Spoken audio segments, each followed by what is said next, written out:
There's a new number one in my top 25. And I flip-flop Georgia and Michigan, okay?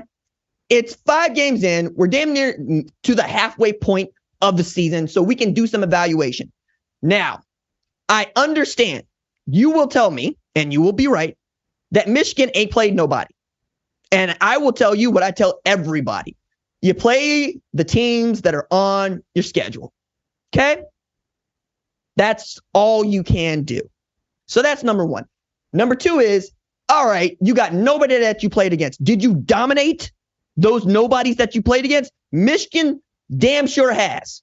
The defense has allowed 30 points all year. Nobody scoring in double digits. They are winning their games by an average of 24 points. All right? They're putting up 30 a game, 40 a game, and they're doing it in the most ho-hum, boring fashion. There's nothing fascinating or fantastic about it. They just run the ball well, execute on play action, and stop people from scoring. Now, you'll tell me again, RJ, the best team they played is Rutgers. And I'm not going to disagree with you. But I'm looking at the two-time defending national champion Georgia Bulldogs, and there's been nothing that they have done to convince me that they are the best team in the country. Now, again, Michigan might not be. But that's kind of the point right now, right? Is if we are looking at what they have accomplished so far, they've been able to do all of this without their head coach on the field for half the games. Jim Harbaugh missed 3 games on his couch, moving first down markers at his kids' games, eating paninis on his offensive coordinator's couch, watching the multi-view on the streaming service, and they are still just knocking people to the ground and running them down. Now, is Nebraska good? No, but they had a 45-point lead on Nebraska before the Huskers could find the end zone on the road. All right? Now, you can tell me whatever you want about Nebraska's product on the field, and I will tell you it was full, and they had the full force of the Husker fan base behind them. And I will also tell you that Georgia had a similar opponent in Auburn earlier this weekend. And that was a dogfight. We were damn near thinking that Auburn was going to beat Georgia at Jordan-Hare because that's what the game was. Nothing about that Georgia defense terrified Auburn's offense. Auburn's offense led by Peyton Thorne. Auburn's offense that felt good about moving Robbie Ashford in there to run the ball from time to time. They kept Brock Bowers in check, and it ultimately was their undoing. Is that dude just decided in the second half, all right, it's Bowers time, and had like 7 catches and 148 yards and a TD in the second half of the game. But that also, you needed to do this for a second straight week. I'm getting tired of watching the dominant, defending, national champion Georgia Bulldogs need to come back against middling SEC teams. Auburn ain't nobody. Texas A&M ain't nobody. Beat Auburn. South Carolina ain't bad, but they damn sure ain't good. And this sport that we love so much, it's not about winning. That's in other sports. The NFL, you get to be a winner over there, it's fine. In our sport, you have to be perfect. That is the barrier for entry. And in you being perfect, you have to dominate.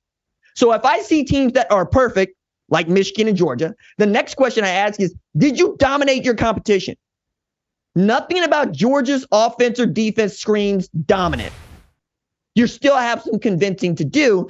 And through 5 weeks of a 15-week season where we play 12 games, yeah, I'm going to move this around, man, because something's got to give when you are the team that we all expect to become the first to win 3 straight national championships since integration. And that's if you want to count what Minnesota did in 34, 35, 36, and many people don't. And I think Georgia's fallen into the same trap that the U.S. women's national team fell into. We expect you to win. You know you're good. So you think you can show up and people will roll over for you. Quite the opposite. Everybody is coming after you. Kirby Smart seems to know that.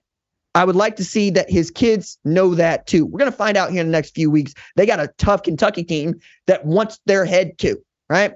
Ohio State, they in the big noon game coming up this week. They got an undefeated Maryland. Also, wild statistic. Ohio State's going to face 5 straight undefeated opponents for the first time since 1940. And I'm probably going to dig more into this, but Maryland feels like they're about it. Texas at 4, I'm fine with. They beat good Kansas football team who was previously undefeated, 40-14.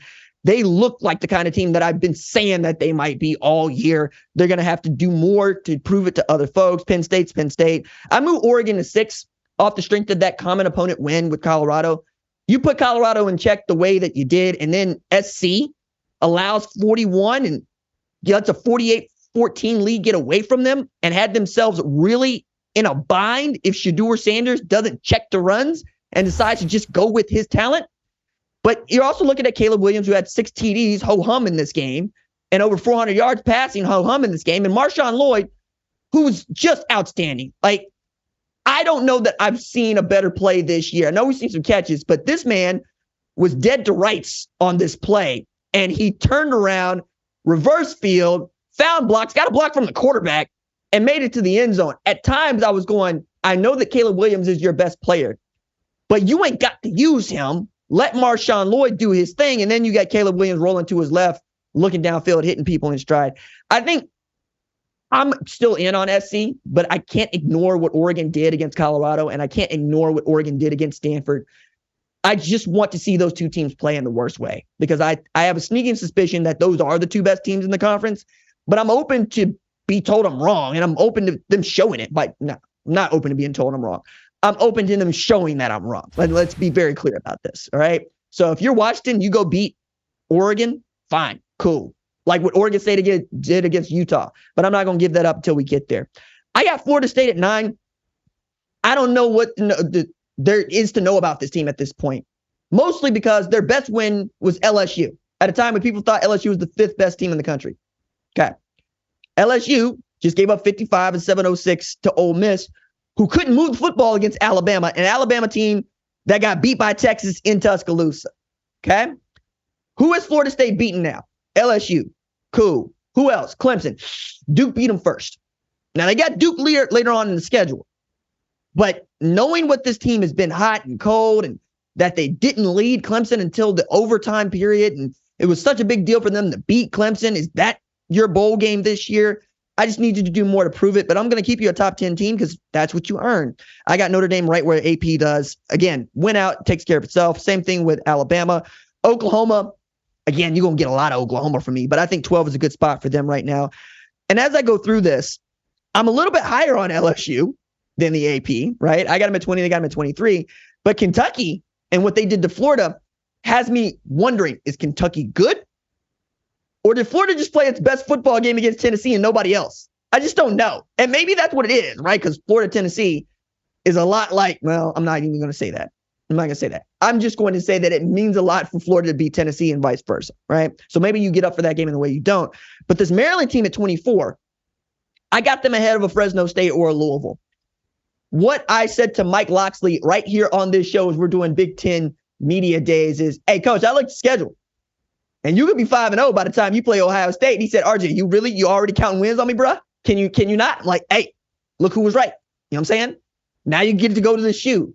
After Talia Tagovailoa had a great game in his last outing, 352 yards, first 5-0 start since 2001. The Terps got to be feeling good about going up against this Ohio State team that had a week to come down off the Notre Dame win and then has to prove it all over again. Very excited about that game. And then Tennessee at 25. I trust Josh Heupel, Joe Milton, and that defense more than I trust whatever's going on at Louisville. Because I watched Louisville play Friday night, and I was not impressed. They're 5-0, and it's Jeff Brom's first year.